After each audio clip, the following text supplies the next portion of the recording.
Controlling the flow of water is one of the fundamental objectives of modern infrastructure, from flooding rivers to irrigation canals, stormwater drainage facilities to aqueducts, and even the spillways of dams. So engineers need to be able to predict how water will behave in order to design structures that manage or control it. And fluids don't always behave the way you'd expect. Hey, I'm Grady, and this is Practical Engineering. On today's episode, we're talking about one of the most interesting phenomena in open channel flow, the hydraulic jump.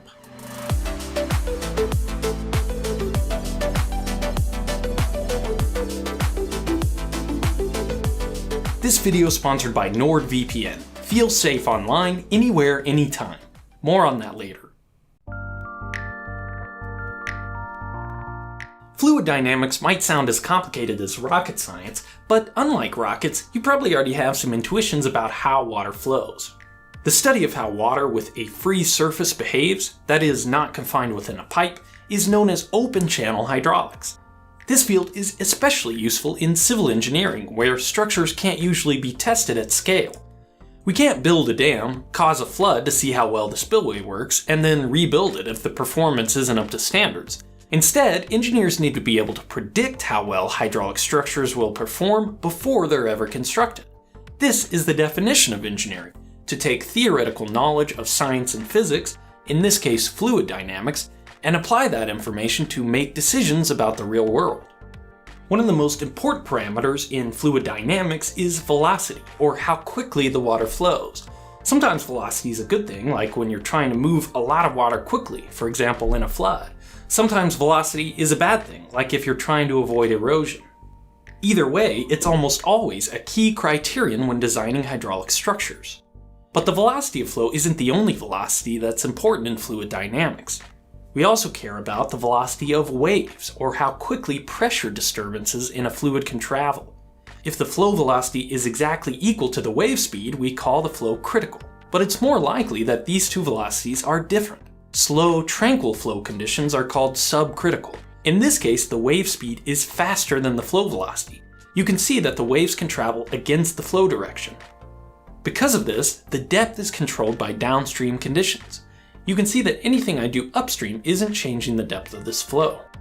Fast-moving flow is called supercritical. In this case, the flow velocity is faster than the wave speed.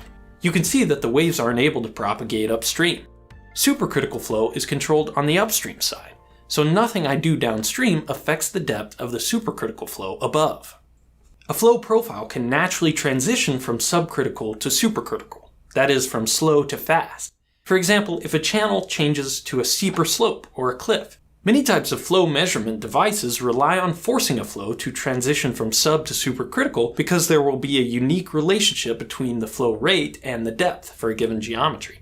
Maybe we'll talk more about flow measurement in a future video. But when flow transitions the other direction, when a fast-moving supercritical flow transitions to a more tranquil subcritical condition, something much more interesting happens: a hydraulic jump.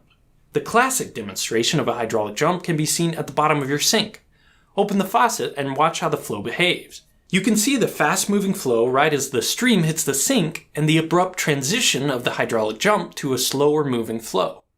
But the sink demo isn't the best example because it happens due to surface tension, not gravity. Plus it's kind of boring, so I built this flume in my garage to give you a better look at the hydraulics. If I open the upstream gate by just a little bit, I can create supercritical flow in the flume. Now, if I obstruct the area downstream, I can force the flow to transition into subcritical. Right where the flow transitions, you can clearly see the hydraulic jump. This phenomenon happens naturally in certain locations. Steep mountain streams often have supercritical flow, crashing into rocks and changing slopes, creating whitewater and turbulence, and the occasional hydraulic jump. Also, a tidal bore occurs when an incoming tide forms a wave that travels upstream against a river. These events only occur in a few places across the world, but it's fascinating if you get to see it in person. In many cases, the bore travels as a moving hydraulic jump, similar to what you see here in my flume. But jumps aren't just natural phenomena. They're important in hydraulic structures as well, especially for energy dissipation. A major part of the job of a civil engineer working in the field of hydraulics is designing against erosion from the flow of water. When we try to control the flow of water, that often leads to the potential of having fast-moving, erosive conditions. For example, when we put water in a culvert rather than allowing it to flow over a roadway, it can pick up speed in the pipe. When we line a ditch or creek with concrete, the smoothness speeds up the flow compared to natural conditions. And when we make releases from a reservoir behind a dam into a spillway, the water can come roaring down at extremely high velocities. This supercritical flow can cause erosion and eventually lead to failure of the structure. So most hydraulic structures will be equipped with some form of energy dissipator on the downstream end to reduce the velocity of flow and protect against erosion. There are all kinds of hydraulic energy dissipators, but for large structures like spillways, the most common types rely on the formation of a hydraulic jump. Because a hydraulic jump causes so much turbulence, it's able to effectively dissipate hydraulic energy as heat. So many energy dissipators, also called stilling basins, are designed to force a hydraulic jump to occur. There are many types of stilling basins, but most use different combinations of blocks, insills, and overall geometry to control how the hydraulic jump forms.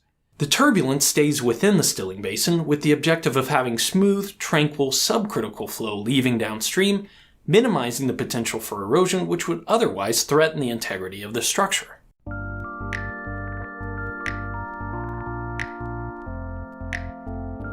Hydraulic jumps don't just serve utilitarian purposes.